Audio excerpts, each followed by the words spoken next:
Welcome to your personalized deep dive. Today, we're going to be looking closely at something I know you're really passionate about, and that's engaging young adults in philanthropy. Yeah.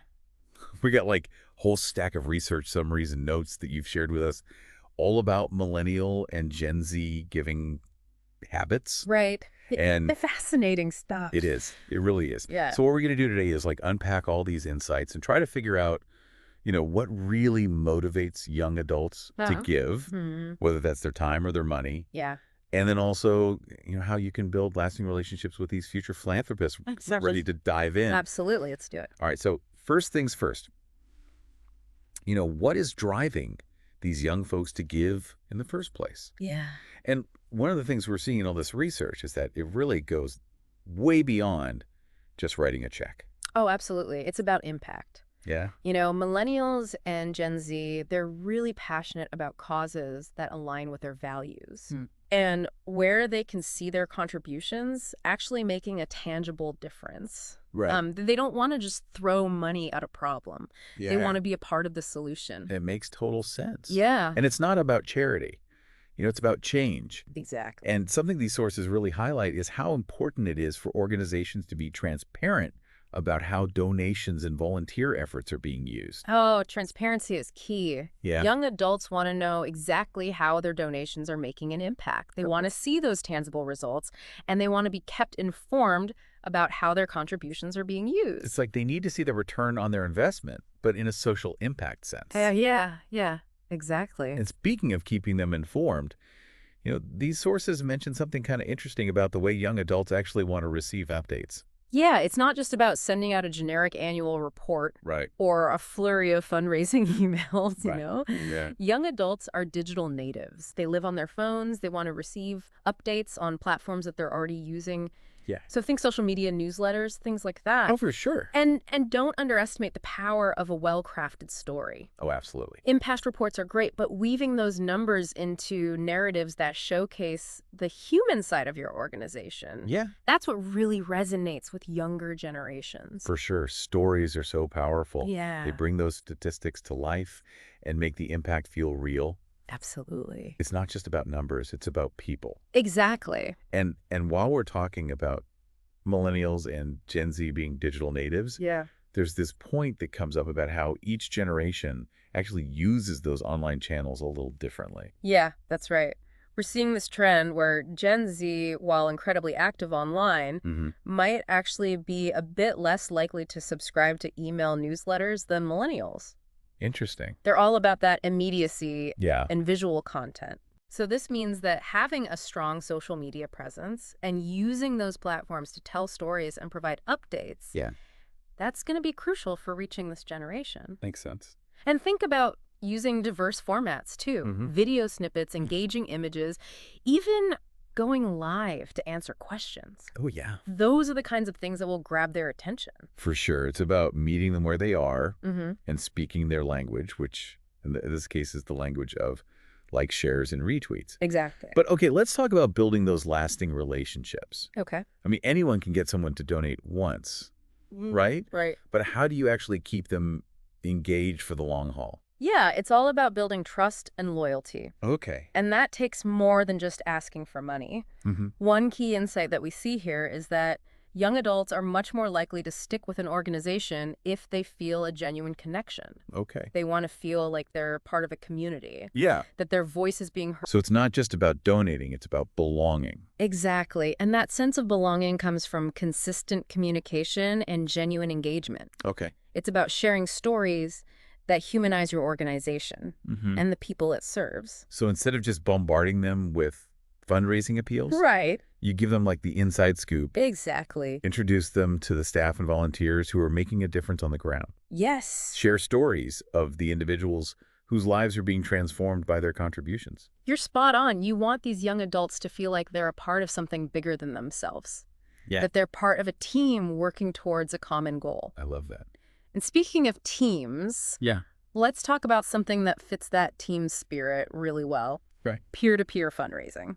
Ah, yes. The ultimate team sport for social good. Exactly. And this seems to be a huge area of opportunity, especially when we consider, the financial realities that many young adults face. Absolutely. Limited budgets can definitely impact their ability to make large personal donations. Right. But with peer-to-peer fundraising, they can leverage their own networks to generate support for the causes they care about. Okay, so instead of feeling limited by their own wallets, they become champions for the cause within their own circles. Exactly. That's brilliant. But what is it about this approach that resonates so much with millennials and Gen Z? I mean, is it just about the money? It's definitely a great way to raise funds, but it goes deeper than that. Okay. For Gen Z in particular, it taps into their desire to be part of a collective effort. They're all about making a difference alongside their peers. Yeah. And peer-to-peer fundraising offers a perfect avenue for that. Right. They can rally their friends and family around a shared cause, creating a sense of community and shared purpose. I love that it's about giving into a social experience. Yes. A way to connect with others and build community around something meaningful. Exactly. So it's not just about the impact the donation makes. Right. It's about the impact of participating in the process itself. Absolutely. And for millennials, while that desire for connection is definitely there, there's also a strong belief in their ability to influence change through their actions. Okay.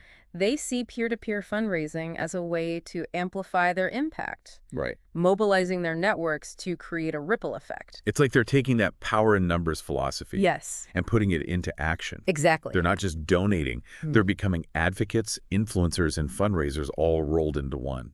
And when you consider their comfort and fluency in the digital world, it's no wonder this approach is so effective. They're used to sharing, connecting, and mobilizing online.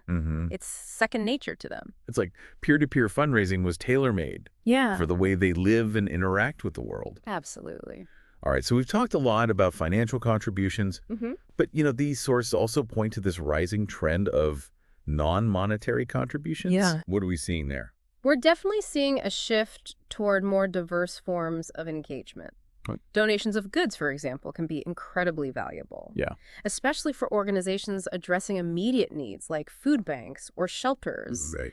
And of course, there's volunteering, giving your time and skills to support a cause. Which again plays into that whole desire to make a tangible difference. Yes. They're not just giving money, they're rolling up your sleeves and getting involved. Okay, exactly. But how do we make sure these non-monetary contributions are actually meeting the needs of organizations? I mean, I imagine a food bank needs more than just like a random assortment of canned goods, right? You're absolutely right when it comes to donations of goods. Clarity is key. Okay. Organizations need to clearly communicate what items are needed in what quantities and how those donations will be used. Got it. So it's about removing the guesswork for potential donors. Exactly. Give them the information they need to make a real difference. Yeah, make it easy. So are we talking like, can they drop off items at a convenient location? Do you offer pickup services? Exactly. It's all about removing those barriers to giving. Meeting them where they are, literally. Literally. Now let's talk about volunteering. Okay. We know young adults are busy. Yeah. So how do we make it easier for them to give their time? Flexibility is key. Okay. Organizations need to offer a variety of volunteer opportunities with different time commitments. Yeah. Some people might be able to commit a few hours each week, while others might only be available for a one-time event. Sure. The key is to offer options that fit into their busy lives. And I imagine skills-based volunteering is a great way to tap into their unique talents. Absolutely. It's about recognizing that they have valuable skills and expertise to offer beyond just manual labor. Right. Do you need help with social media marketing? Yeah. Graphic design? Event planning? There are young adults out there with those skills who are eager to use them for a good cause. It's a win-win. Exactly. They get to use their talents for good, and the organization gets valuable support. It's like finding the perfect puzzle piece. I like that analogy. That fits just right. Yeah. And speaking of finding the perfect fit, let's not forget that in-person events can still be a valuable tool for engaging younger generations. Especially Gen Z. Really?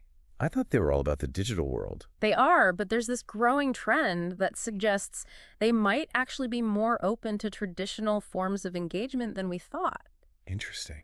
Maybe it's a reaction to the constant digital stimulation, or maybe they just crave authentic in-person experiences. Yeah, it's like they're looking for a balance, Yeah. a way to connect with others and make a difference in a more tangible way. Exactly. And that's a valuable insight for organizations to keep in mind. For sure. Just because they're digital natives doesn't mean they're not interested in real-world interactions. So offering a mix of online and offline engagement opportunities is key. Yeah. It's about meeting them where they are and appealing to their diverse interests and preferences. Absolutely. But before we get too far ahead of ourselves, I think it's time for us to take a step back and reflect on everything we've learned so far.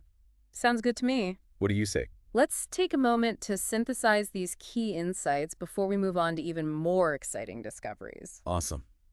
I'm excited. Me too. Okay, so we've established, that young adults are passionate about making a difference. Right. They value transparency and connection. Yes. And they're all about, finding ways to align their giving with their values. But here's a question that's been on my mind. Yeah? What makes young adults stop giving to an organization? That's a great question, and it's something these sources delve into as well. Okay. It's not always about money or even a change in their personal circumstances. So it's more nuanced than that. Definitely one of the main reasons young adults report discontinuing their support is a perceived decline in that personal connection. Okay. They just stop feeling as attached to the cause. Interesting. And remember how we talked about the importance of consistent communication and engagement? Well, this is where it really comes into play. So it's not a set it and forget it kind of thing. Right. You can't just assume that once someone makes a donation, they're in it for the long haul. Exactly. You need to nurture that relationship. Okay. Keep them engaged with your mission.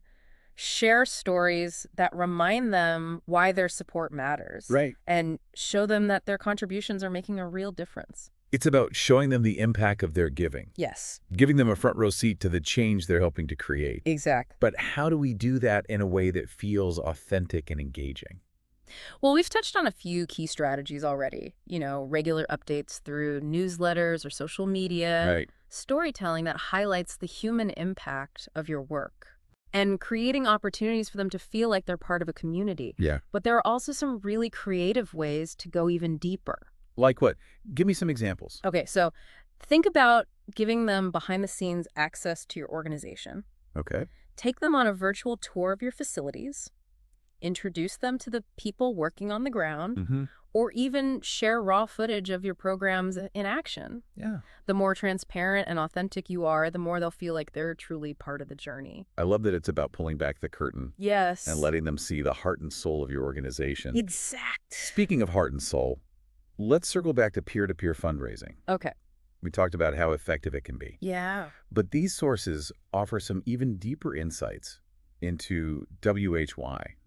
It resonates so much with younger generations. What's fascinating is that it goes beyond simply wanting to help a good cause. Okay. It taps into some pretty fundamental psychological needs, especially for Gen Z. They find a lot of satisfaction in feeling like they're part of something bigger than themselves. Yeah. And peer-to-peer fundraising allows them to contribute to a collective effort to make a difference alongside their peers. So it's almost like a social movement fueled by shared passion and a desire to create change together. Exactly. They're not just donating, they're sharing their values with their friends. Yeah. Rallying support and building a community around a cause they believe in. It's a powerful way to tap into that sense of purpose and belonging that we know is so important to younger generations. And for millennials, while those same desires for impact and connection are definitely there, Yes. the sources also highlight a strong belief in their own ability to influence change. It's that idea of agency, the belief that their actions can actually make a difference. Right. And they see peer-to-peer fundraising as a way to amplify their impact, leveraging their networks to create a ripple effect that extends far beyond their own individual contributions. It's like they're taking that "be the change you want to see in the world" mantra and turning it into a collective action strategy. Precisely. And when you combine that with their digital fluency and comfort with online platforms, Right. It's a perfect storm. Yeah. They're used to sharing, connecting, and mobilizing online. Peer-to-peer fundraising just feels like a natural extension of the way they already interact with the world. It's like it was tailor-made for them. It really is. All right, so we've covered a lot of ground here. We have. We've talked about the importance of building lasting relationships, Yes. the power of transparency and storytelling, and the unique appeal of peer-to-peer fundraising. Right? But what about those other forms of engagement? You know, the donations of goods and volunteering opportunities? Yes. I feel like those deserve a little more attention. Absolutely. Those are often overlooked, but incredibly valuable ways for young adults to make a tangible difference. Yeah. And the sources have some great advice for organizations looking to make the most of these opportunities. Okay, so let's start with donations of goods. Okay. We talked about clarity being key, Right. making sure potential donors know exactly what's needed. Yes. But what else should organizations keep in mind? Think about logistics. Okay. Make it easy for people to donate. Can they drop items off at a convenient location? Yeah. Do you offer pickup services? Right. Are there specific days and times for donations? Right. The more convenient you make it, the more likely people are to participate. It's all about removing those barriers to giving right. Exactly. Make it as seamless as possible. Yeah, make it easy. And don't underestimate the power of a simple thank you. Oh, that's huge. Let donors know that their contributions are appreciated Yeah. and that they're making a difference. A handwritten note, a personalized email, or even a shout out on social media can go a long way in fostering goodwill and encouraging future donations. It's those little touches that make people feel valued and appreciated. Exactly. Now, what about volunteering? We know young adults are busy. So how can organizations make it easier for them to give their time?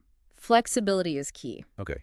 Offering a variety of volunteer opportunities with different time commitments is essential. Right. Some people might be able to dedicate a few hours each week, while others might only be available for a one-time event. Sure. The key is to have options that fit into their busy lives. And I imagine promoting those opportunities in a way that resonates with their values and interests is important too. Absolutely. Instead of saying, we need help stuffing envelopes, say, help us get critical information out to families in need. Right. Frame it in a way that connects with their desire to make a difference. So it's all about the messaging. Yes. Make it meaningful, make it impactful, and make it clear how their time is directly contributing to the cause. Exactly. Now, one last question on volunteering. Yeah. How can organizations leverage the unique skills and talents that young adults bring to the table? We talked about skills-based volunteering, but how do you actually put that into practice? It starts with identifying the specific skills and expertise your organization needs. Okay. Do you need help with graphic design, Yeah. social media management, event planning, Right. grant writing? Yeah. Once you know what you need, you can start creating volunteer roles that align with those skills. So it's about thinking outside the box. Yes. And moving beyond those traditional volunteer roles. Exactly. And don't be afraid to get creative. Okay. Could you partner with a local college or university to offer internships or volunteer opportunities that provide real-world experience for students? Could you create a mentorship program that pairs young professionals with experienced staff members? I love those ideas. It's about creating a win-win situation where young adults gain valuable skills and experience, Yes. and the organization benefits from their talents and fresh perspectives. Exactly. And speaking of fresh perspectives, I think it's time for us to take another pause and recap what we've learned in this segment before we move on to the final part of our deep dive. Agreed. Let's take a moment to distill these insights before we dive into even more fascinating discoveries. Okay, so we've really journeyed through a ton of insights about how to authentically connect with young adults in the world of philanthropy. Yeah, we have. We've talked about building trust, leveraging technology, and even rethinking traditional approaches like volunteering and in-person events. Right.